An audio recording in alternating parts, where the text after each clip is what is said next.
Okay, welcome back everyone. We're going to continue on with our journey here, helping you guys to understand this next fetter.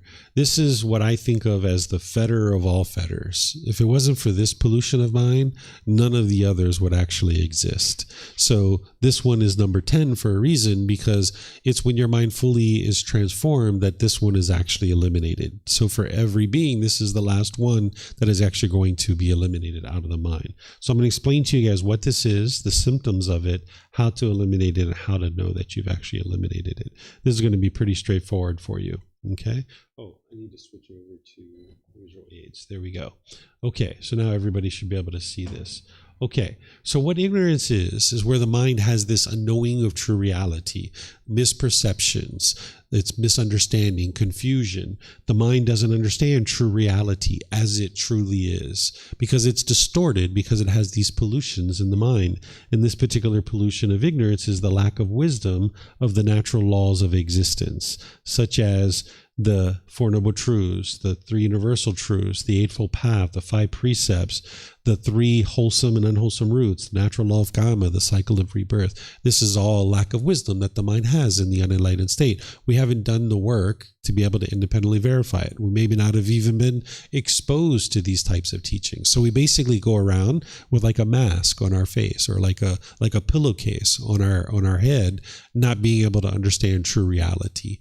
Another way to think about it is that with all these pollutions in the mind, it's like looking out at the world through a dirty window. And now you're looking out at the world through that dirty window, and the mind doesn't know anything else. It doesn't even realize that this window is dirty because it just always has looked out at the world in this way. So this ignorance is like a veil over the eyes that you just look out at the world through this ignorance, and you process everything through that unknowing of true reality.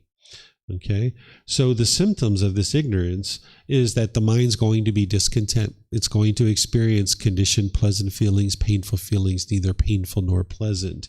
This is because of the mind's lack of wisdom of what the true cause of these feelings are, so therefore it can't eliminate them. If the mind had wisdom to understand what was causing these feelings, then it would have already eliminated them. But because of the mind's ignorance and the unknowing of true reality, its misperceptions, its misunderstandings, it doesn't understand the Four Noble Truths. So therefore, what the mind does is it blames other people for the feelings that the mind is experiencing. In the unenlightened state with a lack of wisdom, when you're angry, when you're frustrated, irritated, annoyed, feeling stress or anxiety, the mind will typically blame somebody else. And now the mind just goes through life that way, continuing to blame other people. And part of what's causing this is the mind's ego. Since we've already talked about ego, right? The mind's ego is going to think, I'm right and everybody else is wrong. I'm already perfect. Everybody else is causing me to experience this. If they would just do things my way, everything would be perfect. But that's the mind's lack of wisdom of something like the universal truth of impermanence, that not everyone's going to do things the same way. It's just not possible, right? So because of this ignorance, the mind's going to experience discontentedness. It's going to have struggles and difficulties in relationships. There's going to be an inability to make decisions that lead to wholesome results, because as long as you're making decisions through this ignorance or the unknowing of true reality, it's going to experience unwholesome karma, because the mind doesn't understand the natural law of karma. So therefore, it's basically living in a world that it doesn't understand. And because the mind's living in a world it doesn't understand, it struggles and has difficulties in relationships and day-to-day decision-making about how to make a certain decision in your life. All those other symptoms that we talked about with all those other fetters, number 1 through 9, because of ignorance, all those symptoms are actually being experienced. If it wasn't for this ignorance, then the mind wouldn't have those 10 fetters. But because of this ignorance, the mind continues to have those other fetters, and all those symptoms that we talked about throughout the entire retreat are being experienced because of ignorance. You can know that now through dependent origination, that because of ignorance, everything else is coming from that. So all those other symptoms that you heard me talk about, whether it was with personal existence view, doubt, wrong behavior and observances, sensual desire, ill will, desire for form, desire for formless, conceit, restlessness, all those symptoms that we talked about, it's all coming from ignorance. So you're experiencing these symptoms, yes, but all those other symptoms as well, all because of the ignorance. Now, the way to eliminate this is to cultivate wisdom of the natural laws. This is why you're not believing any of the teachings. You need to be able to come to the understanding of the 10 fetters and these pollutions so that you can eliminate them and they're no longer subject to future arising. It's the Eightfold Path that's going to guide you to be able to eliminate these 10 fetters. There's other connected teachings that integrate into the Eightfold Path, but this is the core teaching that you would actually work on. Getting rid of ignorance to eliminate or to cultivate wisdom and to eliminate ignorance, it's not just an intellectual pursuit. When we talk about wisdom and acquiring wisdom, yes, there's a certain intellectual understanding that needs to happen. That's why you're studying the teachings in a classroom like this. That's why you're studying in the books. That's why you're studying in the videos and the podcast. So there's a certain amount of intellectual understanding that needs to happen, but that's not wisdom yet. That's just an intellectual understanding. That's why oftentimes scholars, they don't fully understand the wisdom of the teachings of the Buddha because they're just studying the teachings intellectually. You then need to move into reflection, and you need to reflect on those teachings to independently verify if they're true or false. But even then, your ignorance isn't actually eliminated yet.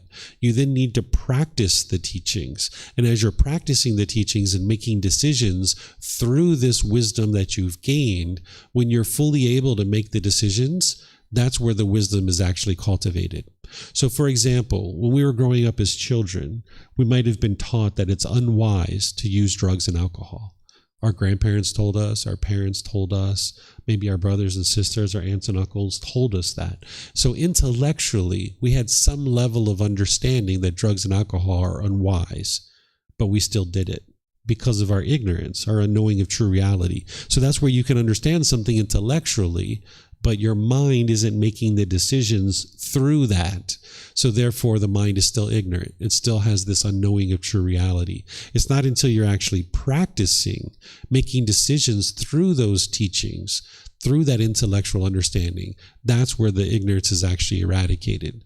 This is how Thai people are actually able to tell, and other people can too, tell if somebody's enlightened or not. It's through the practice of the teachings. It's not through the discussion of the teachings to see if you understand them intellectually. Are you practicing the teachings? That's what's going to determine whether the ignorance is eliminated. Because someone might tell you, oh yeah, the Buddha taught to eliminate taking substances that cause heedlessness, but they're still doing it.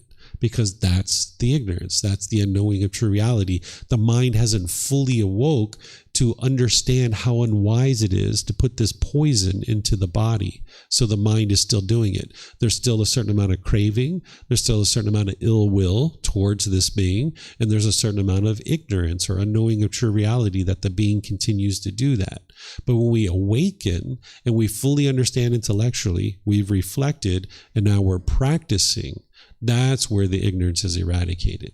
So you can understand that it's unwise to speak harsh and bitter and hostile and have animosity towards people. You can understand that intellectually. And you can even reflect on it and see how it's causing difficulties in your life by being bitter and harsh and hostile with people. But now you need to practice it. That's what you're doing. So those wrong behavior that the Buddha teaches about right speech, right action, and right livelihood, you can understand that intellectually. You can reflect on it and know that it's wise, but now you need to practice it. And that's where the ignorance is fully eradicated, when you're actually practicing the teachings on a day-to-day basis. Okay? So that's the solutions. The results and how you'll know that this is actually eliminated is that you'll notice the mind's completely peaceful, calm, serene, and content with joy permanently. It'll be 1 year, 2 years, 3 years that the mind's completely peaceful and completely joyful. Because you've eradicated ignorance, all the other fetters are actually eliminated from the mind too. So there's going to be a high degree of focus, concentration, memory, and clarity of mind, because the mind's now performing optimally. It doesn't have any of those pollutions any longer. You'll no longer be experiencing any of these discontent feelings: sadness, anger, frustration, irritation, annoyance, guilt, shame, fear, stress, anxiety, loneliness, boredom, shyness, resentment, jealousy. All of that is eliminated from the mind because your mind's fully purified by the time you eliminate the ignorance. You'll notice there's deep wisdom with politeness, kindness, friendliness, and respect with all beings. You're going to have deep wisdom about the world. You'll fully understand how to make decisions in the world, and you can do that at ease. Where on your way to enlightenment, you're going to need to really think and ponder about these teachings and really think through each decision that you're making. Where by the time you get to enlightenment, it's just natural. It's almost like your operating system of your computer has been upgraded, right? The operating system of your mind's been upgraded. You're no longer on this unenlightened 1.0, this old archaic operating system. You're now on this enlightened 9.0 operating system. And now it's functioning very easily, very effortlessly. Things aren't a struggle and difficult for you any longer. So you're going to have this deep wisdom about the natural laws, and you'll be able to be polite, kind, friendly, respectful to everybody. Where right now you might find that hard to do because of the certain pollutions in your mind. You'll encounter somebody who doesn't meet your expectations, who isn't doing things the way you want, and now your anger will arise. And you'll have a difficult time being polite and respectful to this person.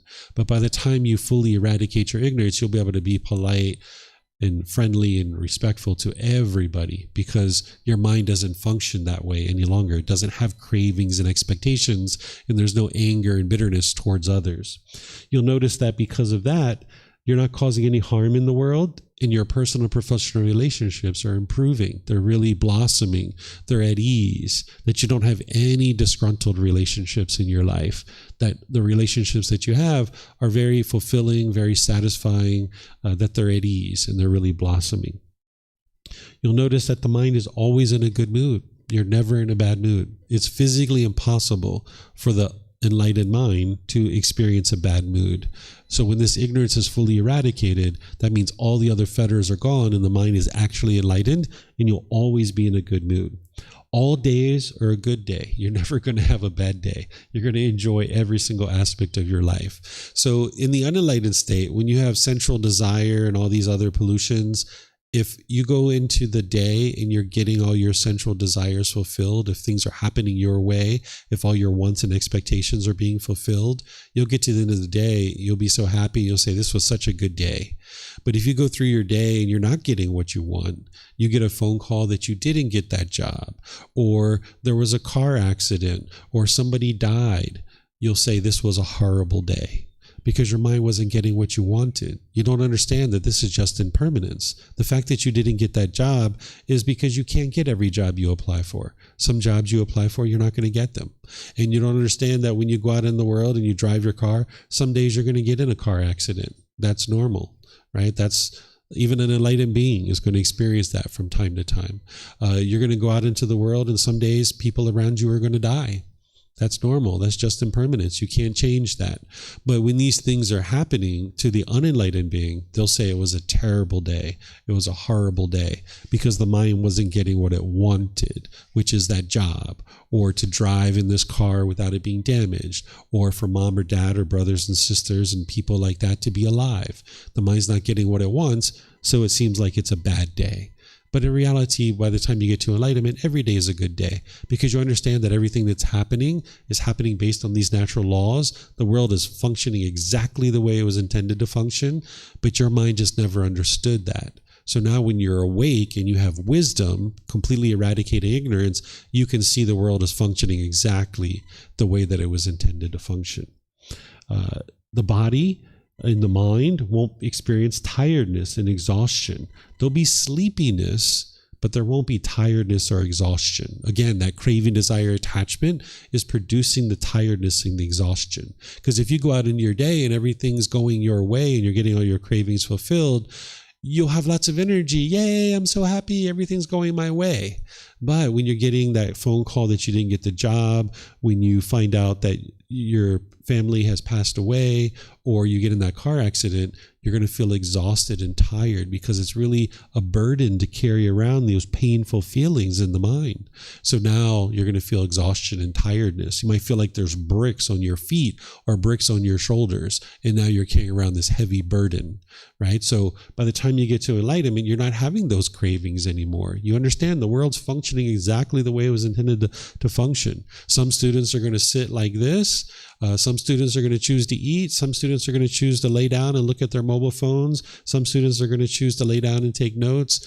It's normal, right? It's your choice. It's your decisions, right? You get out of each event what you put into it. There's not one right way to do things. If you would like to sit in a classroom and eat, sit in a classroom and eat. There's no harm in that. You're not harming anybody, right? So you can get to a point where you don't want and expect everybody to do things one specific way, and now your mind can be completely free, and you're not carrying around this burden of wanting and expecting everybody to do things a certain way.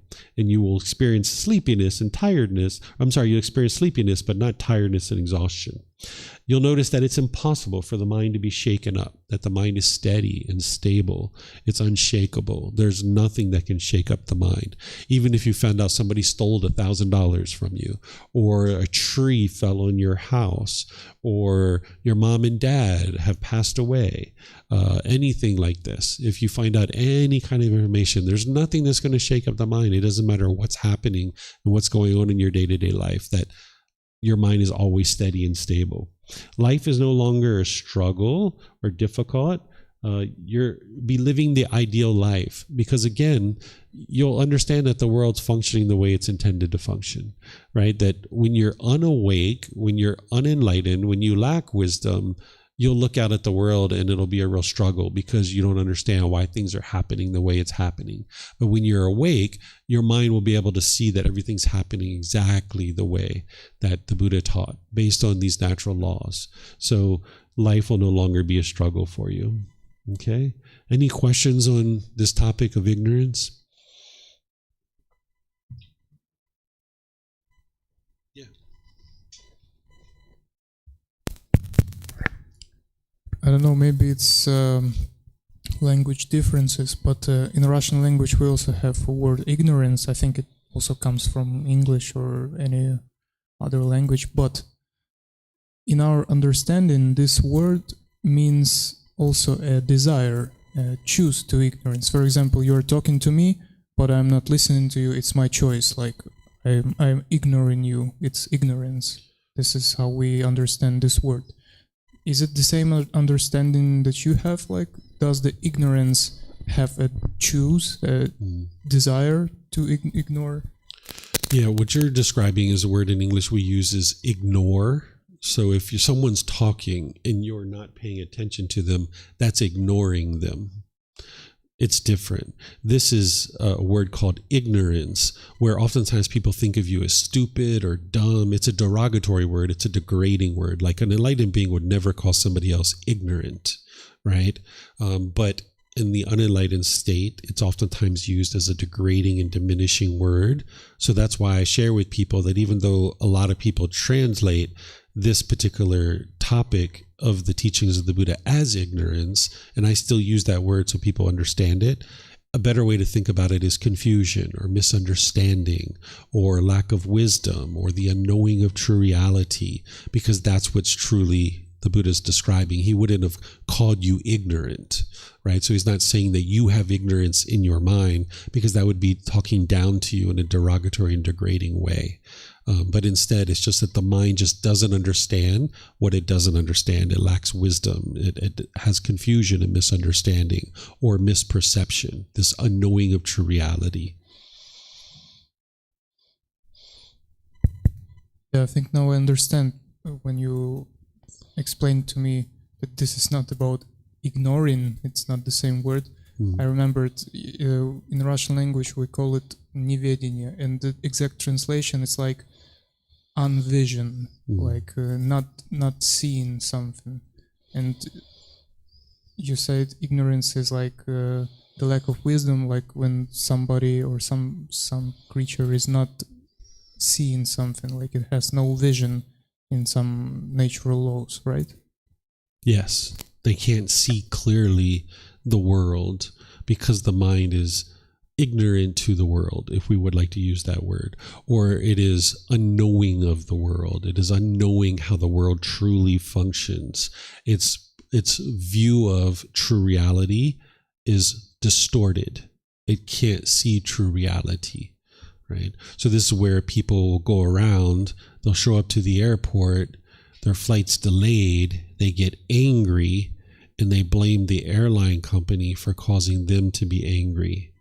This is the lack of wisdom that the mind has. This is the distorted view of reality, that the mind doesn't understand true reality, which is it's your own craving that's causing that anger, that the mind is craving permanence and wanting every single flight to take off at the scheduled time, where that is impossible. When you have wisdom, you understand that that's entirely impossible because of the universal truth of impermanence. Thank you very much. Mm-hmm. As about the teachings of Buddha, is the ultimate goal of the teaching is to eliminate ignorance from all living beings? The ultimate goal of the teachings of the Buddha is for you to eliminate your ignorance. And then by you eliminating your ignorance and you becoming wiser, you will function in the world in a wiser and wiser way.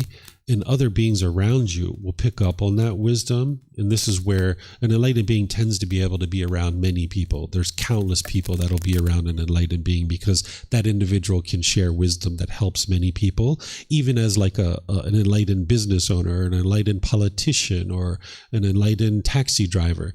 These people will have plenty of people that are around them and easily able to associate with all these individuals. They will be able to easily interact with people. They'll be easily able to help others, but they only choose to help others when they're asked. They're not going to just step into someone's life and choose to tell them what they should or shouldn't do. So ultimately, the teachings of the Buddha, if the entire world does learn them, yeah, everybody would eliminate their ignorance. And now we would be living in an enlightened society where all beings would have evolved to the point where we're all enlightened. And now that would be like heaven on earth, because there would be no anger, there would be no hostility, there would be no wars, there would be no murders, there would be no rapes, there would be no racism, sexism, there would be no poverty and famine, because people would be willing to share their resources with others, right? Even disease and illness would be very minimal in an enlightened society where everybody's enlightened, because we wouldn't be interacting with the animal realm so heavily to be able to have those viruses come into our human realm. So it would be like heaven on earth if everybody was enlightened, but it comes down to each individual's decision. It's not that the Buddha teaching should be pushed into the world in order to eradicate everybody's ignorance, but that is ultimately what it would lead to if everybody individually chose to learn and practice. And by you choosing to learn and practice and you becoming wiser and wiser, now the people around you are going to benefit from that.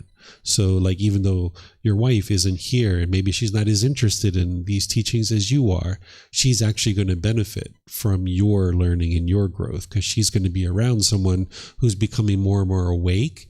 And by the nature of her being around you and interacting with you, her mind will gain some of that wisdom through interacting with you. And now it's going to benefit her. And that's her karma of her choosing a partner who's interested in these teachings. Mm-hmm.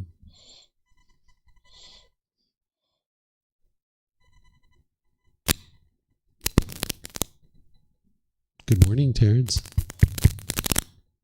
Good morning. Yeah, I think that mic's about done. You guys exercised it really well.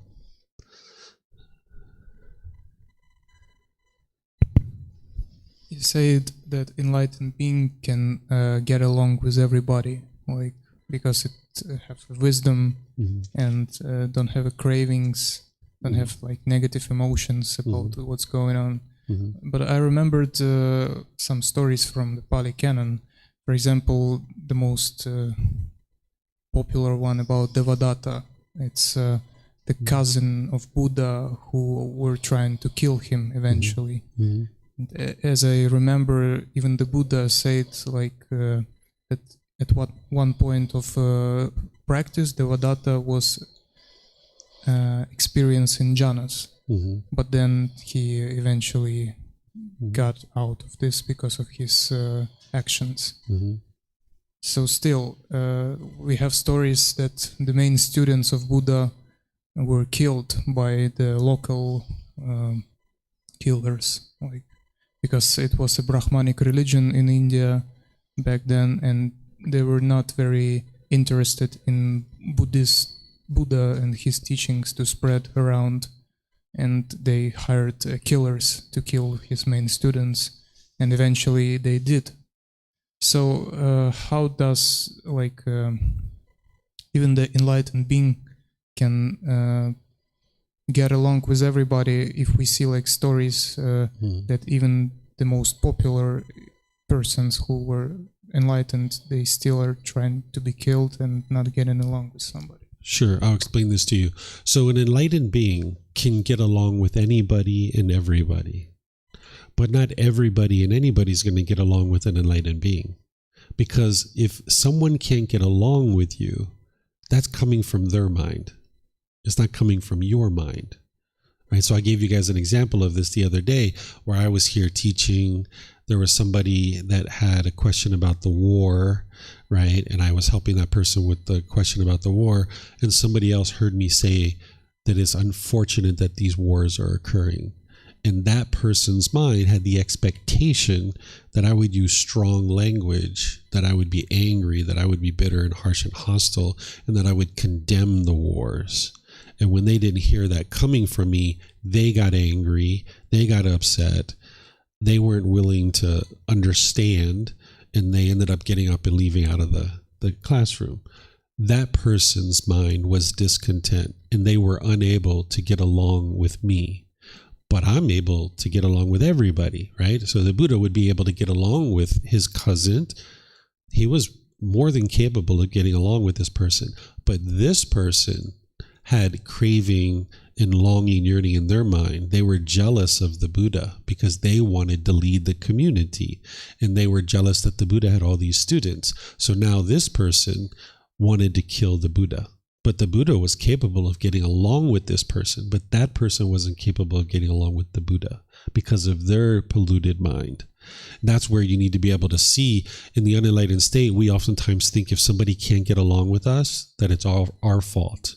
And you need to be able to see that through the Four Noble Truths that no, if somebody has anger and hatred towards you, it's coming from their mind.